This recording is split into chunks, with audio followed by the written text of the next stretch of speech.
par le coronavirus. Lavez-vous régulièrement les mains. Lavez-les soigneusement à l'eau et au savon, tant la paume que le dos, mais aussi entre les doigts. Comptez entre 40 et 60 secondes par lavage. Toussez ou éternuez dans le pli de votre coude et utilisez toujours des mouchoirs en papier. Jetez-les dans une poubelle fermée. Si vous êtes malade, restez chez vous. Ne vous rendez pas au travail.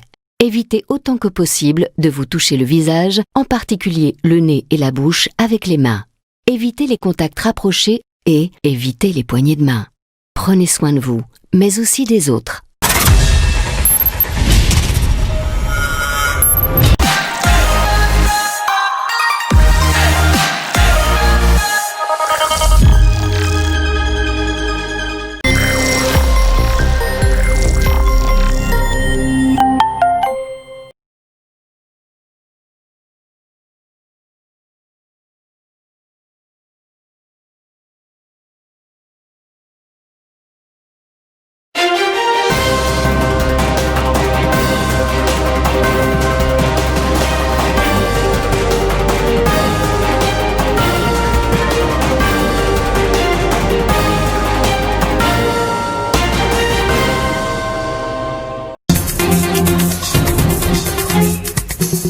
Au sommaire de cette édition, c'est officiel. La province du Lualaba enregistre 14 cas testés positifs à la Covid-19. Le ministre provincial de la Santé, Jules Kabouit, qui l'a communiqué au cours d'un point de presse, une communication qui vient couper court à toutes les spéculations autour du nombre des cas. 30 juin 1960, 30 juin 2020, 60 ans jour pour jour que la RDC a connu son indépendance. Quel bilan social 60 ans après la dite indépendance? Vous allez découvrir dans ce journal Kala Samalaïla qui a vécu l'avènement. Il parlera de l'ambiance et du déroulement. Voilà tout pour les titres.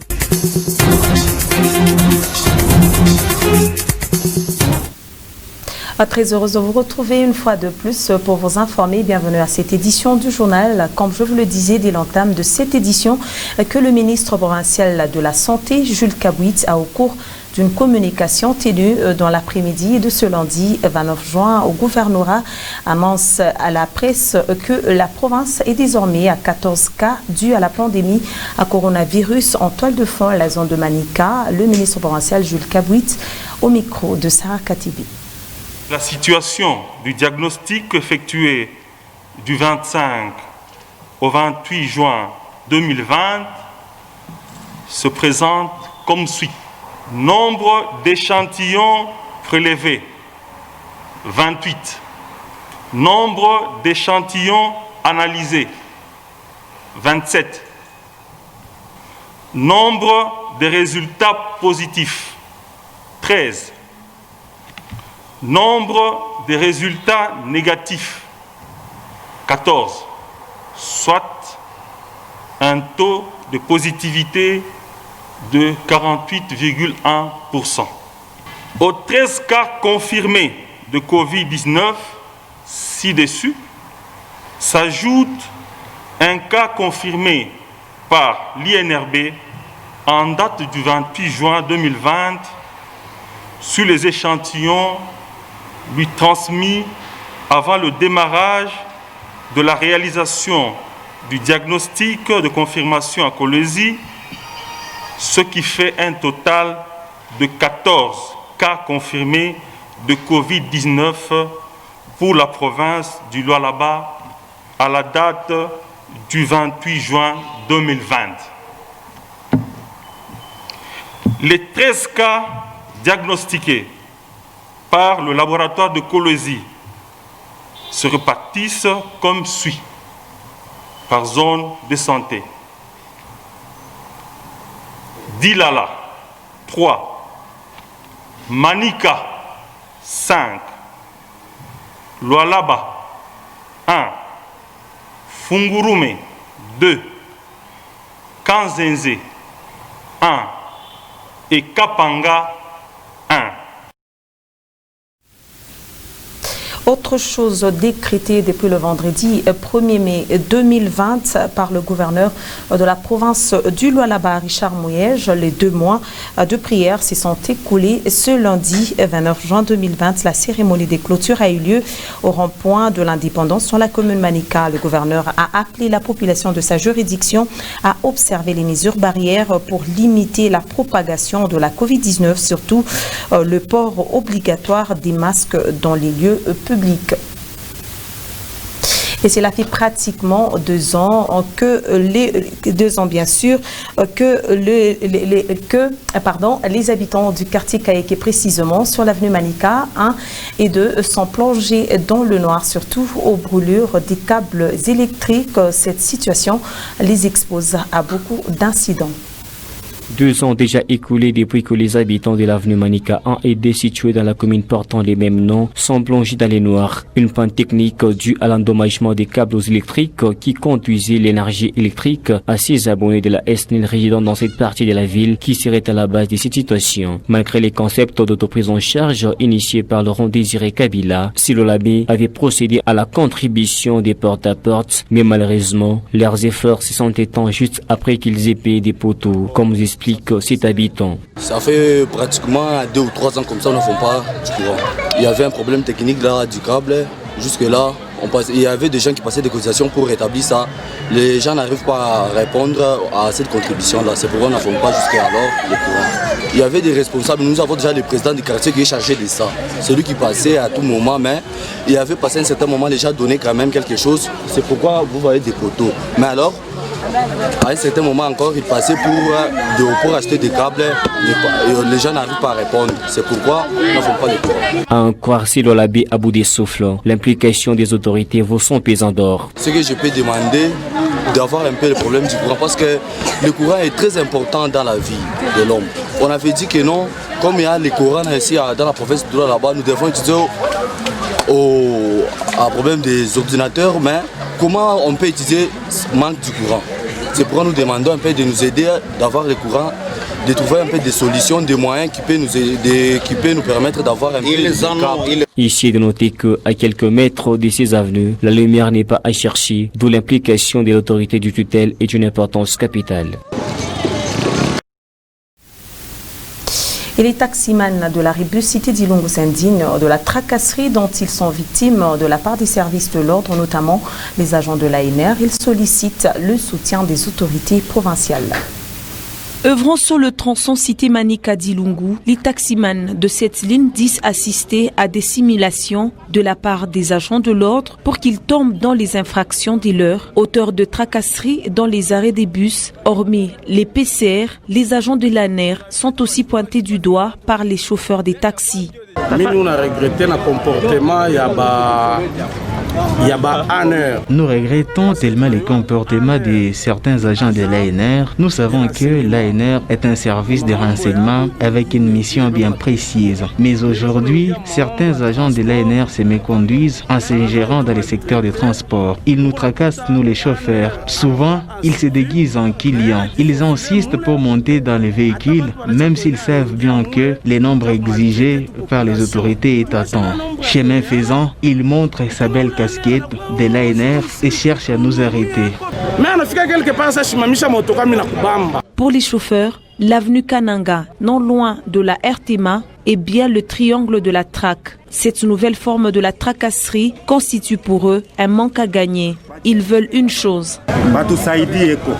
Que les autorités nous viennent en aide, c'est devenu maintenant un piège. Nous avons certes étudié, mais nous n'avons pas d'emploi. Nous faisons des transports pour subvenir aux besoins de nos familles. La tracasserie, c'est un manque à gagner pour nos transporteurs. Les chauffeurs de la ligne cité d'Ilungu veulent voir l'implication des responsables du secteur de transport en province pour remettre chaque service dans sa mission régalienne. Changeons des chapitres à présent pour vous parler du 30 juin 2020. La RDC commémore son 60e anniversaire de l'indépendance. Kala Samaïla, un Congolais et témoin oculaire de l'événement, nous relate l'histoire au micro de Fiston Saloumou. En 60, j'étais scout. On a entendu parler de l'indépendance. Bon, nous étions encore trop jeunes, on comprenait. On savait qu'à partir de maintenant, nous serons libres. Hein, c'était nos parents qui étaient là. Hein, nous étions encore sur le banc de l'école. Et puis après, il y a eu la guerre. Ainsi de suite, une partie de la guerre. Nous l'avons vécu à Kamina. Et puis de 62 à 64, mon père était transféré à Lubumbashi. J'étais à Lubumbashi. J'ai passé une grande partie de ma jeunesse jusqu'à ce que j'étais devenu grand. Et c'est là que la troisième guerre nous avait atteint à Lubumbashi. Et c'était après la sécession. C'est du moins ce que je peux retenir. Comme souvenir, c'est vrai, il y avait la guerre, tout ça. Mais à cette époque-là, nous avions des amis. On ne sentait pas les difficultés, hein, on ne les sentait pas vraiment, puisque vous savez, quand on est jeune, on était là, on avait des amis, il y avait des mouvements, bon, il y avait des gens qui étaient entre le camp Pelé et la Rouachi, il y avait ce qu'on appelait foire, hein, c'est là qu'il y avait des gens, bon, nous étions à la Rouachi, tantôt nous étions au camp Saint-Guillaume. Nous avions des amis qui étaient même dans la foire, nous allions les voir, nous causions avec eux, on se séparait. Et puis jusqu'à un certain moment, il y a eu maintenant le départ, hein, ils étaient partis, bon, et puis nous sommes restés. On ne sentait pas l'apport de la Zambie, puisqu'à cette époque-là, on n'avait rien à voir avec la Zambie. Sauf qu'en Zambie, ce n'était pas comme ici chez nous. Il y a des gens qui avaient pris fuite, qui allaient vers la Zambie. Mais la grande partie, la majorité, était restée à Lubumbashi. Les Zambiens, tels que moi, personnellement, je les connaissais, les Zambiens avaient peur de venir au Congo. Parce qu'ici, chez nous, c'était la civilisation. Hein. Là, en tout cas, qu'on vous le dise. Hein. Ici, chez nous, c'était la civilisation. Les Zambiens avaient peur des policiers, puisque ici, chez nous, il y avait la discipline. Ça, je le dis sincèrement, les Congolais qui allaient en Zambie étaient respectés. C'est pas comme maintenant. Bon, maintenant, vous savez, il y a presque tout le monde peut aller là-bas. Et puis, ce sont les mentalités. Hein, il y a des gens qui se comportent comme ils veulent. Mais les Zambiens avaient peur des Congolais. Ça, du moins, c'est une vérité. Et puis, 29 juin 1967, 29 juin 2020, c'est la fille pratiquement 53 ans que mourait Moïse Tshombe. Cet homme politique reste un modèle pour la classe politique de la République démocratique du Congo. Rentré en exil à l'aube du 26 juin 1960, Moïse Kapen Tshombe était considéré comme le seul homme politique qui pouvait sauver le Congo à l'époque et qui était en mesure de combattre les rébellions lumumbistes. Mais le 29 juin 1960, le dernier tente de chercher l'indépendance du Katanga, mais sans succès. Mais ensuite, il obtiendra le 11 juillet de la même année. Cet homme politique est un modèle pour beaucoup et un vrai exemple. Aujourd'hui, je parle aux générations des politiciens aujourd'hui. Je crois que si nous pouvions avoir des gens comme cela, je me demande qu'est-ce que Tshombe avait gagné dans la politique qu'il faisait. Tshombe, par contre, on a dit qu'il prenait de sa poche et il dépensait pour la nation, pour son Katanga, pour son Congo.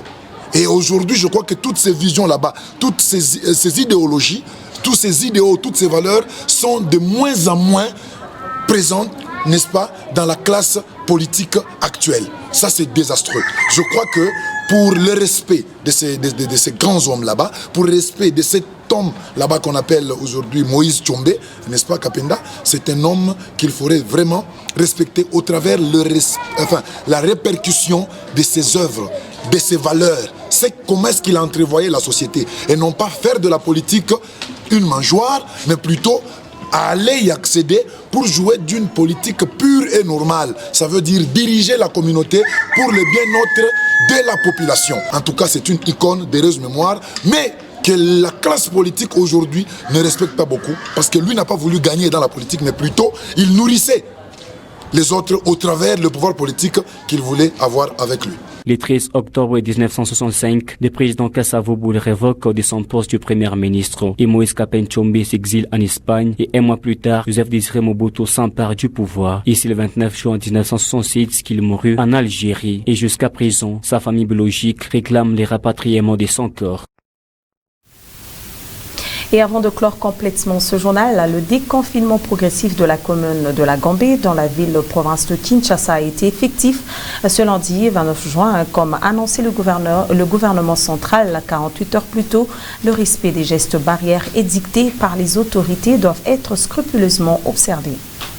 C'est de cette manière que la population de la commune Gambé a célébré ce déconfinement.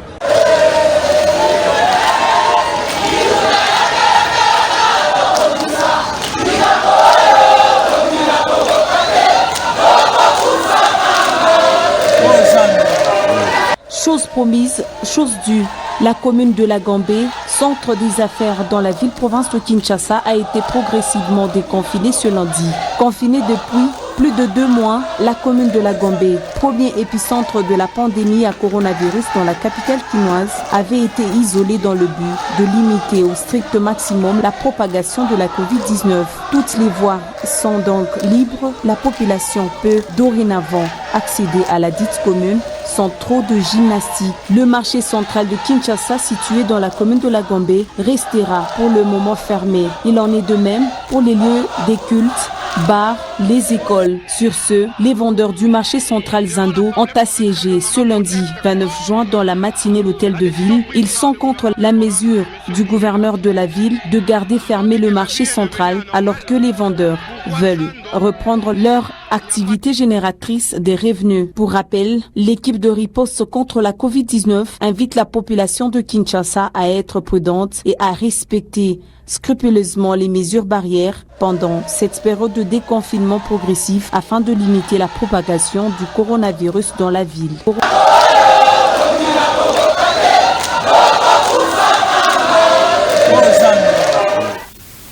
Et voilà, c'est donc la fin de cette édition du journal. Merci à vous tous de l'avoir suivi. Les programmes continuent sur votre chaîne.